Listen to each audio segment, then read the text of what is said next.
근데 하나 아쉬운 거는 낭종이 이렇게 커지기 전에 우리가 조금 미리 발견했다면 아이도 의료진들도 조금 덜 고생했었을 것 같아요.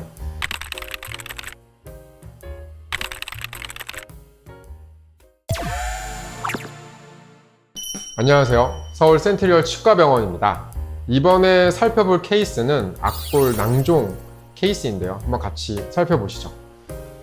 치아 교정 치료를 받기 위해 병원에 내원한 이쁜 여학생이었는데요. 교정 치료에 앞서서 파노라마 엑스레이를 찍고 전체적인 검진을 먼저 시행했습니다. 그런데 이 학생의 오른쪽 아래 턱 쪽에서 특이한 사항을 하나 발견했었어요. 바로 사랑니 주변에 물혹이라고 부르는 낭종이 생겨 있고, 낭종 안에는 사랑니뿐 아니라 무슨 딱딱한 다른 물질들도 같이 보이는 상황이었는데요.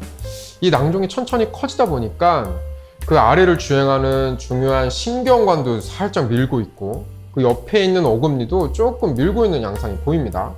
같이 보시죠.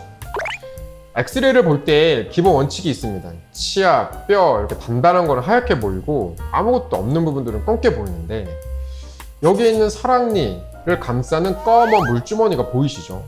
거의 사랑니의 2~3배 크기가 될 정도로 상당히 큽니다. 그리고 그 안에는 하얀 이물질 같이 뭔가 조그만 것들도 보이기 시작하죠. 이것은 바로 치아종이라고 하는데요. 치아종이라고 해서 바로 뭐 종양처럼 무섭고 이런 거라기보다는 우리 세포들이 분열을 할 때 잠깐 신호가 잘못 전달돼 가지고 좁쌀만한 크기의 딱딱한 물질들이 다발성으로 생기는 경우들이 있어요. 그런 걸로 일단은 방사선 영상을 봤을 때는 조금 의심이 됩니다. CT를 같이 보시면은 더 명확하게 상황이 이해가 되는데요. 사랑니가 거의 비쳐 보이고 있죠, CT상에서. 이것은 무슨 뜻이냐면은 물주머니가 커져가지고 물주머니가 팽창이 돼서 뼈를 거의 다 녹이고 밀고 있다는 뜻입니다. 그래서 그쪽 뺨 쪽 부분의 뼈가 엄청 얇아져가지고 안에 있는 사랑니의 머리가 거의 뭐 투명 유리창처럼 비쳐 보이고 있는 것입니다.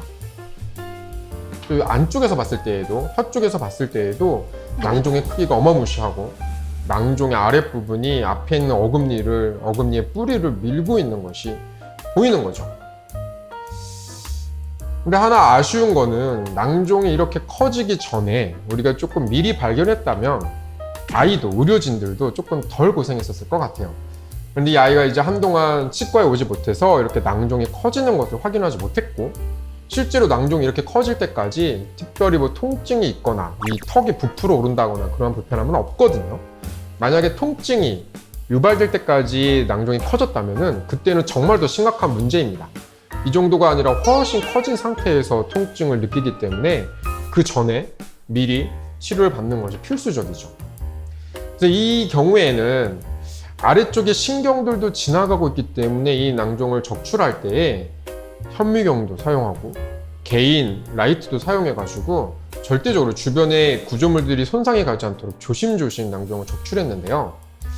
이 사진 한번 같이 보시죠. 약간 무서울 수 있습니다. 무서울 수 있는데 맨 왼쪽에 보이는 게 사랑니 머리, 그리고 그 오른쪽에 바로 보이는 게 치아종이라고 아까 말씀드렸던 그런 부분들이고, 그 다음에 하얀 꺼즈 위에 놓여있는 이런 징글징글한 부분들은 바로 이 낭종을 구성하고 있었던 세포막입니다.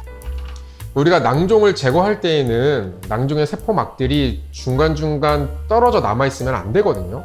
그것들이 하나의 씨앗처럼 작용해서 또 낭종을 만들 수가 있습니다. 낭종을 한 덩어리로 제거하는 것이 중요한데 아주 성공적으로 잘 제거가 되었습니다. 만약에 성인이고 이런 상태로 내원을 했다, 그리고 환자분이 몸 상태도 좀 안 좋으시고 치유 능력도 떨어질 것 같다, 그럴 때에는 감압술이라 그래서 이 낭종의 크기를 수개월에 걸쳐서 조금 줄인 다음에 이 낭종을 적출하는 그러한 수식을 선택했을 거예요. 근데 그러려면은 수술도 여러 차례 반복해야 되고 환자도 더 많이 병원에 내원해야 되는 단점이 있습니다. 그러나 이 아이는 아주 건강한 여학생이었고 치유 능력도 좋을 거라 판단되어 우리가 한 번에 낭종을 잘 적출했습니다. 그리고 지금은 아이가 그토록 원하는 치아 교정을 진행하고 있답니다. 비록 해피엔딩으로 끝났지만 주기적인 검진의 중요성을 절감한 케이스입니다. 이번 시간에는 악골 낭종이라고 어떻게 보면 좀 특이하게 보일 수 있는 케이스에 대해서 같이 이야기를 나눴는데요. 사실 이것은 환자분이 구강 관리를 잘못해서 생겼다기보다는 이거는 확률상으로 누구에게나 생길 수 있는 문제입니다. 그렇기 때문에 정기적으로 검진을 받으시면서 이런 문제가 조짐이 보이거나 이런 문제가 바로 시작이 될 때 빠르게 치료받기를 권유드립니다.